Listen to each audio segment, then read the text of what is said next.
Marcelo, eu gostaria de perguntar em relação a como você vê o corpo elétrico dentro do segmento de cinema LGBT, mas também o que há além de uma abordagem convencional a esse segmento, no sentido de que o seu filme também trata muito sobre fuga da realidade, né? No sentido de serem personagens que estão ali em um campo operário, né, digamos, e que de certa maneira busca um refúgio, né, dessa realidade. Tá. Em relação ao cinema chamado de LGBT e tudo mais, eu acho que assim como as letras são muito diversas entre si, os filmes também são muito diversos entre si. Eu dialogo com alguns filmes que têm personagens gays, mas não necessariamente com as demandas de mercado do cinema LGBT. Eu tenho uma admiração muito grande, por exemplo, pelo trabalho do Guy Roddy, do João Pedro Rodrigues, que não necessariamente são pessoas do qual eu faço um cinema muito similar, mas eles têm personagens gays dentro dos filmes deles e apontam para direções das mais variadas possíveis. Essa liberdade que eu, de uma certa forma, encontrei nesse cinema autoral internacional fez com que eu também buscasse o modo como eu quero dialogar com esses corpos, né?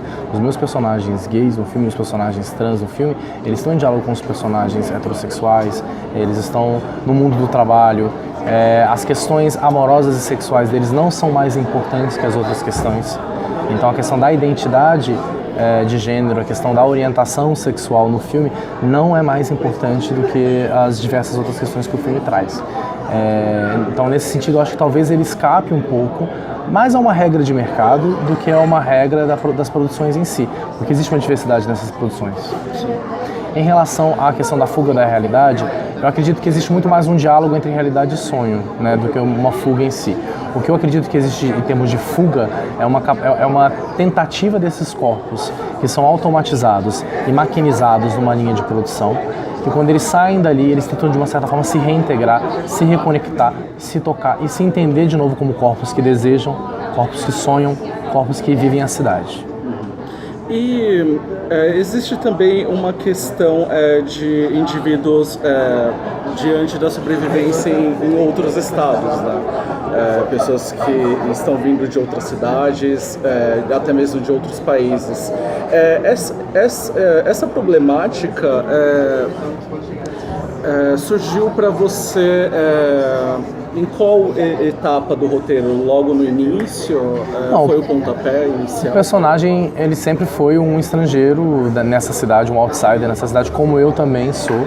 Eu moro em São Paulo desde 2004, mas eu sou de Minas e eu vim para viver essa cidade. Então, eu queria falar um pouco também desse tipo de gesto, desse tipo de decisão de vida e desse tipo de desafio que se cria quando você se torna mais um nessa metrópole bastante hostil, mas também bastante surpreendente quando a gente esmiuça e sai um pouco e desvela um pouco essas cores cinzas, né?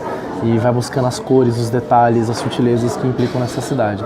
Então era um ponto de partida, sim, do filme. E em relação à escolha desse cenário profissional de confecção, é uma maneira de repente, dialogar em relação ao modo como é construído esses personagens, no sentido de que eles não estão presos exatamente em convenções, em termos de relacionamentos, eles estão se modelando da maneira que desejam? Eu acho que a escolha da fábrica tem muito mais a ver com outras duas ideias. Tem a ver com a ideia de repetição, né? E dentro de uma fábrica você repete para produzir o mesmo, né? Na vida sexual, na vida afetiva, na vida dos encontros do Elias, você repete para encontrar a diferença, né? Então, você buscar o sexo na cidade, você buscar amizades, você fazer farras, é sempre para produzir a diferença. Isso distancia radicalmente do universo da fábrica. Então, existe uma contraposição entre o universo da fábrica e esse universo dos desejos, né? Existe uma contraposição entre o trabalho maquínico, né, e o trabalho do encontro, de conhecer, de se abrir, de se permitir ser visto, ser olhado pela outra pessoa, né? Daí a escolha de trabalhar com uma fábrica, com a linha de produção. E eu preciso perguntar para você em relação ao que você pensa sobre a recepção que houve quando você apresentou o Corpo Elétrico, né, recentemente no Festival Latino-Americano. como você pensa, o que você pensa em relação a esse estado atual, né, entre política e arte? Porque foi um episódio que teve uma repercussão muito grande, né? De abrir um festival, ter aquela mobilização, né, aquelas vaias do público e depois ver os aplausos, né, com a apresentação do filme. Como você pensa e o que você Olha, pensa? Eu vou ser bem honesto contigo. Para mim, as sociedades como um todo, elas precisam dos artistas. E, ao mesmo tempo, elas precisam dos artistas enquanto diferentes. O status quo, ele precisa que o artista seja excêntrico, que o artista seja uma coisa, de uma certa forma, periférica, marginal. Mas, ao mesmo tempo, ele precisa do artista para continuar vivendo. Esse lugar muito esquisito do artista da sociedade sempre me mobilizou muito. Assim. Eu respeito minhas excentricidades, eu respeito o modo como eu penso a liberdade e como eu penso política. Dentro de uma apresentação, na abertura de um festival ou de qualquer outro festival que eu passei, e se existe um fluxo de troca muito grande entre artistas na tela, artistas num palco e artistas no público, a energia vai ser muito forte. O desejo de que aqueles corpos ali sejam respeitados e reconhecidos como parte essencial da sua sociedade estava manifesto no protesto que foi feito no festival. Né? Não é que a gente está na marginalidade porque a gente gosta e acha que a nossa produção artística vai acontecer porque a gente está justamente desprivilegiado.